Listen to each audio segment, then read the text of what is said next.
కాపు సైన్యం ఇప్పుడు మీ అధినేత కూడా చెప్పడం జరుగుతుంది. అంటే ఇదే కాపు లీడర్లు కాకినాడలో మీటింగ్ పెట్టి మరి టీడీపీకి సపోర్ట్ చేస్తే మేము పవన్ కళ్యాణ్ వెంట ఉండవు అని చెప్పేసి తేల్చి చెప్తున్నారు. అంటే మరి అంటే కాపుల విషయంలో కూడా మరి నెగిటివ్ వచ్చే ఛాన్స్ ఉంది కదా. ఇప్పుడు మీరు చెప్పింది అయితే మా అధినేత కాపు అవేమీ అనలేదు పవన్ కళ్యాణ్ గారు. ఒకటి ప్రైమరీ పాయింట్ గుర్తుంచుకోండి, జనసేన పార్టీ కాపులకు సంబంధించిన పార్టీ కాదు. కాపులు, బీసీలు, ఎస్సీ, ఎస్టీ మైనార్టీలకు సంబంధించిన పార్టీ.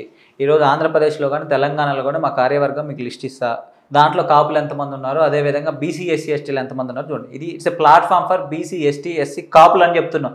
కానీ పవన్ కళ్యాణ్ గారు కాపులు పెద్దన్న పాత్ర పోషించాలని కోరుకున్నారు. ఎందుకంటే ప్రాక్టికల్గా మాట్లాడుకుంటే ఇప్పుడు బీసీ, ఎస్సీ, ఎస్టీ కాపులతో ఎస్టీలతో పోల్చుకుంటే కాపులు కొంచెం ఆర్థికంగా ముందుకుంటారు. కొంచెం వీళ్ళు ఫైనాన్షియల్గా ముందు పెట్టి మనం అందరం కలిసి అదగాలి, రాజ్యాధికారం సాధించాలని పవన్ కళ్యాణ్ కోరుకుంటున్నారు. నిన్న మీరు ఇదే కాపులకి మీటింగ్లు పెట్టారు కదా. కాకినాడ ఇప్పుడు కాపులు అంటే 100 మంది ఉంటారండి, ఒక ఊర్లో 100 మంది ఉన్నారు. 90 మంది సపోర్ట్ చేస్తే 10 మంది మనం చేస్తే చెప్పలేం కదా. ఈ కాపు పెద్దలు నేను ఒకటే అడుగుతున్నా కాపు పెద్దల్ని ఇన్ని సంవత్సరాల నుంచి ఏం చేశారు? కాపు రాజ్యాధికారం అంటున్నారు. దగ్గర పవన్ కళ్యాణ్ గారు రాకముందు మీకు కాపు రాజ్యాధికారం గుర్తు రాలేదా? టీడీపీతో కలవద్దు అంటున్నారు, సింగిల్ గా పోటీ చేయమంటున్నారు. మీరు వచ్చి బలంగా నుంచునే పరిస్థితి ఉందా? అసలు మీకేం సంబంధం పార్టీతో? అప్పుడు రుద్రగడ్డ పద్మనాభం కూడా, అంటే నేననేది అంటే రుద్రగడ్డ పద్మనాభం కూడా ఇదే స్థాయిలో కాపులందరూ ఒక తాటి మీద తీసుకొచ్చాడు. ఆ ఉద్యమం తర్వాత ఆయన ఎప్పుడైతే వైసీపీలో గెలిచాడో ఆ తర్వాత కనీసం ఒక్క కాపు కూడా ఇప్పుడు అదే చెప్తున్నప్పుడు ఆయన ముద్రగడ్డ పద్మనాభం ఉన్నారు, ఏదో అవకాశవాది. ఆ రోజు ఎందుకు ఉద్యమం చేసిండు? ఆ రోజు మాకు కాపులకు రిజర్వేషన్ కావాలి, కాపులను బీసీలో చేర్చాలి అని ఆ రోజు ఫైట్ చేసింది కదా. మరి వైఎస్ఆర్సీపీ ఫైట్ వీళ్ళంతా నిన్న మొత్తం పెట్టుకున్న వ్యక్తులు కూడా వైసీపీ దగ్గర ప్యాకేజ్ తీసుకున్న పొట్టు వ్యక్తులు వాళ్ళంతా ఎట్లా అంటే అవుట్డేటెడ్ అనమాట. అవుట్డేటెడ్ వాళ్ళందరినీ తీసుకొచ్చి వాస్తవ పరిస్థితి నేను అదే వాస్తవ పరిస్థితులు చెప్తున్నా. ఈ రోజు గ్రౌండ్ లెవెల్లో 100కి 95 మంది కాపులు, బీసీలు, ఎస్సీ, ఎస్టీలు జనసేనతో ఉన్నారు. మీ పర్టికులర్ కాపుల గురించి అడుగుతున్నారు కాబట్టి 100కి 95 మంది కాపులు ఈ రోజు మహిళలు, యూత్ అందరూ కూడా ఈ రోజు పవన్ కళ్యాణ్ గారితో ఉన్నారు. ఇదే పార్టీ అధినేత మీటింగ్లు పెట్టి మరి చెప్పారు కదా సపోర్ట్ చేయమని చెప్పేసి. సపోర్ట్ చేయమని అంటే కాపులు అయితే ఇప్పుడు సమాజం నుంచి వెలువైపడ్డ ఈ సమాజం అయితే కాదు కదా, ప్రజలైతే కాదు కదా, లేకపోతే కాపులు ఏమి దోపిడీలు చేయలేదు కదా, లేకపోతే కాపులు ఏమి దౌర్జన్యాలు చేయలేదు కదా, లేకపోతే ఎవరైనా నాశనం చేయలేదు కదా, లేకపోతే కారంచేడు లెక్కలో లేకపోతే గుంటూరులో ఉన్న దీని లెక్కనో ఎటువంటి రియార్డ్స్కి సంబంధం లేదు కదా. ఆయన ఏమంటున్నారు? కాపులు కూడా రాజ్యాధికారం లేదు, కాపులు కూడా ఆర్థికంగా, సామాజికంగా, రాజకీయంగా ముందు లేరు.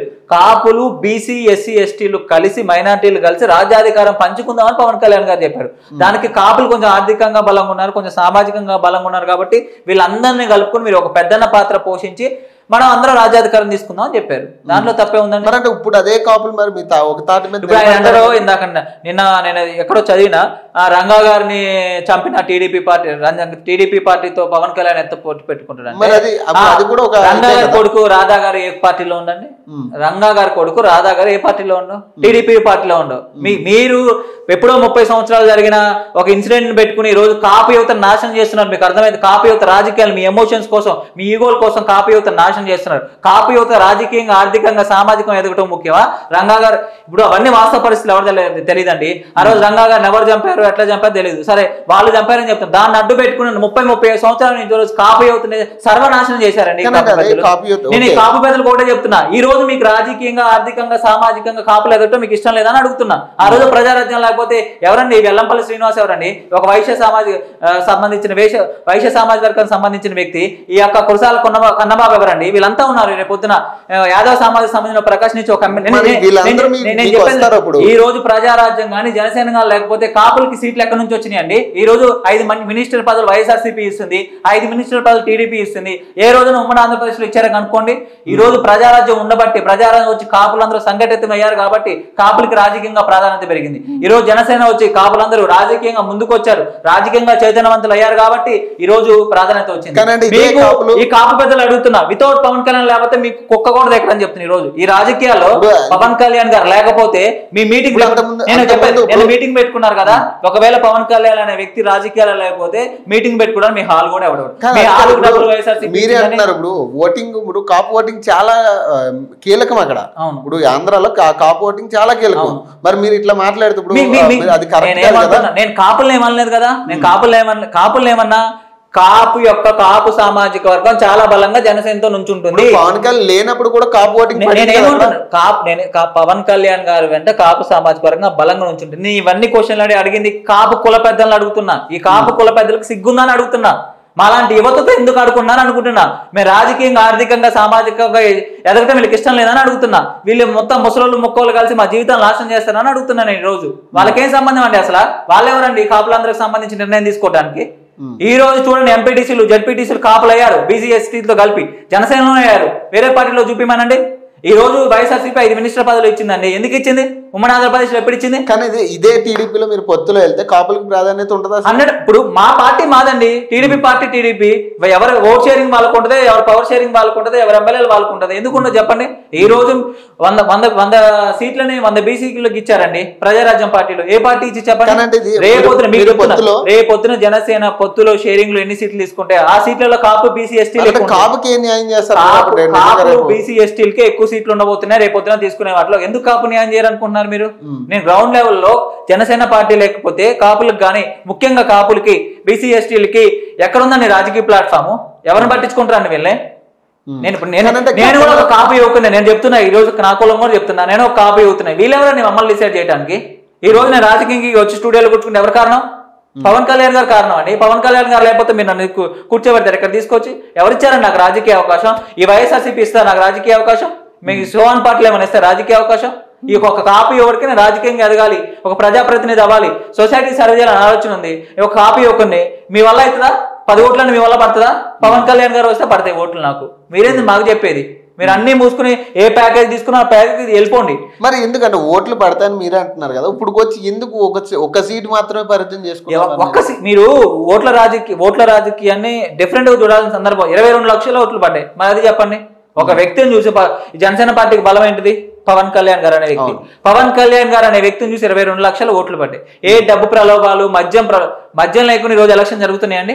డబ్బు లేకుండా ఎలక్షన్ జరుగుతున్నాయా? మేము చేసి చూపించిన ఎలక్షన్ 22 లక్షల ఓట్లు తెచ్చుకోగలను. ఎందుకు ఓడిపోయినా అనుకుంటున్నారు మీరు? ఖచ్చితంగా కొన్ని సందర్భాల్లో, ఇప్పుడు ఒక సందర్భంలో పవన్ కళ్యాణ్ జనసేన పార్టీ ఓడిపోయినంత మాత్రం పవన్ కళ్యాణ్ గారు జనసేన సిద్ధాంతం ఓడిపోయినట్టు కాదు. మేము చెప్తున్నాం, మేము ఈ రోజు ఏ మాత్రం మొహమాటం లేదు. మా యొక్క సిద్ధాంతాన్ని విధానాన్ని పవన్ కళ్యాణ్ గారిని జనాలకు చేరవేయడంలో మేము ఫెయిల్ అయినాం. మా యొక్క సిద్ధాంతాన్ని మా విధానాన్ని పవన్ కళ్యాణ్ గారి ఆలోచన విధానాన్ని జనాలకు చేరవేయడంలో ఫెయిల్ అయ్యారు. మరి ఎందుకంటే అక్కడ ఫెయిల్ అవుతున్నారని తెలిసినప్పుడు ఇది ఒక పార్టీ. 2016లో నా ఏజ్ ఎంత అండి? 24 సంవత్సరాలు. ఈ రోజు నాకు 29 సంవత్సరాల వయసు వచ్చేసాయని నాకు చాలా నేర్చుకున్నాను. నేను రాజకీయంగా చాలా ఎదిగిన, ఇట్లా మాట్లాడగలుగుతున్నా. నాలాంటి వాళ్ళు లీడర్లు చేయాలనుకున్నాను కాబట్టి 2 సంవత్సరాలు పట్టిందండి. ఆయన కూడా రెడీమేడ్ గా ఇప్పుడు వైఎస్ఆర్సీపీ ఉంది. వైఎస్ఆర్సీపీ ఎమ్మెల్యేలు 90% ఎమ్మెల్యేలు మొత్తం కూడా ప్రజారాజ్యం నుంచి వచ్చిన వాళ్ళు, కాంగ్రెస్ నుంచి వచ్చిన వాళ్ళు. అలాగే రెడీమేడ్ పార్టీ మమ్మల్ని తయారు చేసుకోమంటారా? చెప్పండి. ఇప్పుడు మీరు అంటున్నారు పవన్ కళ్యాణ్ వెనక ఉన్న వాళ్ళందరూ యువతే. నిజం, నేను ఒప్పుకుంటా. కానీ అందరూ 24 సంవత్సరాల లోపు వాళ్ళు కూడా ఉన్నారు కదా, అందరూ ఉన్నారు. దాని వల్ల కూడా మైనస్ అవుతుంది. ఎందుకు మైనస్ అవుతుంది? నేను మొన్న కూడా ఒక ఇంటర్వ్యూలో చెప్పాను, 18 years లీగల్ ఏజ్ కదా, పెళ్లి చేసుకోవడానికి లీగల్ ఏజ్ అదే, ఓట్ వేయడానికి లీగల్ ఏజ్. మీరు 18 years అప్పుడు విచక్షణ ఉండదా? 19 years 20 years లో ఒలింపిక్ మెడల్స్ గెలవట్లేదా? గెలుస్తున్నారు కదా ఒలింపిక్ మెడల్స్. పెద్ద పెద్ద CEO పొజిషన్స్ కి వెళ్ళిన వాళ్ళు లేరా? ఇప్పుడు 14 years లో మన ఏదో చెస్ ఛాంపియన్ కి సంబంధించిన ఇవన్నీ లేదా? ఎందుకు యూత్ మీరు తక్కువ వేస్తున్నారు? పోరగాళ్ళు ఎందుకు అంటున్నారు? మీ పిల్లలు ఎందుకు అంటున్నారు? మేము యూత్ అండి, యూత్. మాకు ఎందుకు తెలియదు? మాకు విచక్షణ ఉంది, సమాజం అంటే ప్రేమ ఉంది, మేము చేయగలం. ఇవన్నీ ఉన్నప్పుడు రాజకీయాల్లో యూత్ అంటే మరి ఎందుకు గెలిపించుకోలేకపోయారు? 2 సార్లు ఎందుకు గెలిపించుకోలేకపోయారు? 22 లక్షల ఓట్లు పడ్డాయండి. ఇప్పుడు బీజేపీకి ఒకప్పుడు ఎన్ని సీట్లు ఉన్నాయి? 3 సీట్లు ఉన్నాయి. అట్లా ఓడిపోయినట్లు లెక్క 3 సీట్ల నుంచి 300 పైగా సీట్లకు ఎదిగింది. మాది రాజకీయ ప్రయాణం. మేము ఒక విధానంతో, ఒక సిద్ధాంతంతో ముందుకెళ్తున్నాం. మా సిద్ధాంతం గెలిచి వ్యవస్థ మార్పుతో గెలుస్తాం. కానీ ఈసారి పొత్తులో మీకు నిజంగా ఎంతవరకు న్యాయం జరిగింది? ఖచ్చితంగా నేను చెప్తున్నా అండి, నేను చెప్తున్నా, ఖచ్చితంగా చెప్తున్నా. నేను అవన్నీ చెప్పను. ఎన్ని సీట్లు వస్తాయి పొత్తులు నేను మాట్లాడే సందర్భం కాదు ఇది. ఖచ్చితంగా నాలాంటి వాళ్ళు ఎంతమంది ఎమ్మెల్యేలు చెప్తా, అది మాత్రం నేను చెప్పగలను. నాలాంటి వాళ్ళు మధ్యతరగతి యువత రాజకీయాల్లో ముందుకు వచ్చి ప్రజల సేవ చేయాలని బీసీ ఎస్టీ కాపు యువత 25 మంది ఎమ్మెల్యేలు అవబోతున్నారు రేపొద్దున. 25 మంది. ఏ పార్టీ అయినా రుజువు ఇప్పుడు ఒక కాంటెంపరీ రాజకీయ వ్యవస్థలు చూపిమనండి పవన్ కళ్యాణ్ గారు లెక్క. కానీ ఒక పాయింట్, ఇప్పుడు నిజంగా ఇప్పుడు మీరే ఒక నియోజకవర్గానికి ఇన్ఛార్జ్, ₹1 మీ జేబులోంచి తీయకుండా పనులు అవుతున్నాయి. ఎందుకు అవ్వట్లేదు? ఇప్పుడు నేనున్నాండి నియోజకవర్గ ఇన్ఛార్జ్ని. నాతో వచ్చే కార్యకర్తలు ఏ రోజు కూడా నా సింగిల్ ఛాయ్ కూడా నా నుంచి ఎక్స్పెక్ట్ చేయరు.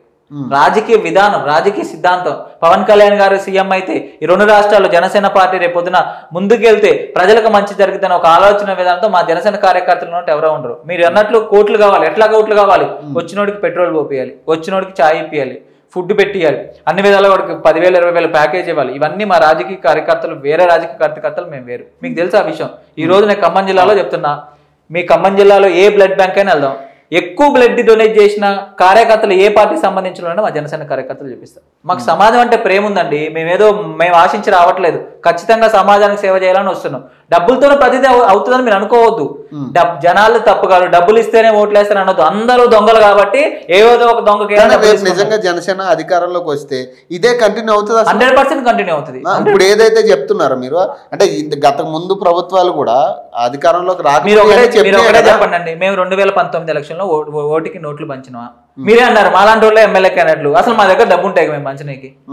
మా క్రైటీరియా పవన్ కళ్యాణ్ గారు మాలో ఏం చూసిండు? వీడు ఫైట్ చేసే క్యాపబిలిటీ ఉందా లేదా, ఇతనికి సమాజం అంటే ప్రేమ ఉందా, కమిట్మెంట్ ఉందా లేదా, ఈ 3 చూసిండు. చదువుకున్న వ్యక్తిని, ఫైట్ చేయగలను, అవన్నీ చూసి మాకు ఇచ్చిండు. లేదు ఇవి 5 కోట్లు ఉన్నాయి 10 కోట్లు ఉన్నాయి జోళ్ళ ఖచ్చితంగా అవుతామండి.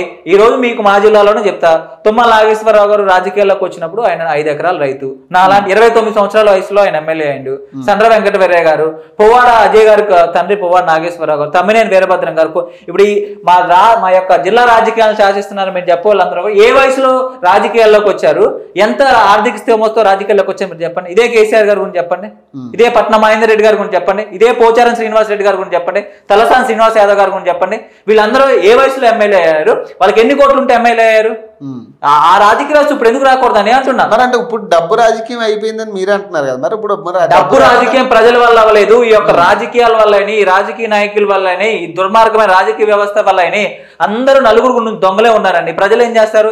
ఏ దొంగ కేసినా ఒకటే డబ్బులు తీసుకుంటున్నారు. మేము ఒకటే చెప్తున్నాం, ఈ నలుగురు దొంగలతో మాకు సంబంధం లేదు. మాకు సమాజం అంటే నిబద్ధత, సమాజ సర్వ చేయాలని కమిట్మెంట్ లేరు. మేము నిరూపించుకుంటే వేస్తారు. అది ఒక్క రోజులో అవ్వదు కదండి. మీరు ప్రజలు, నేను ఈ రోజు వచ్చేసి నేను ఉస్మానియా విద్యార్థి నాయకుడిని, ఉద్యమాలు చేసినా నేను మీకు సర్వ్ చేయాలని మీరు ఒక్కరోజు నమ్ముతారా?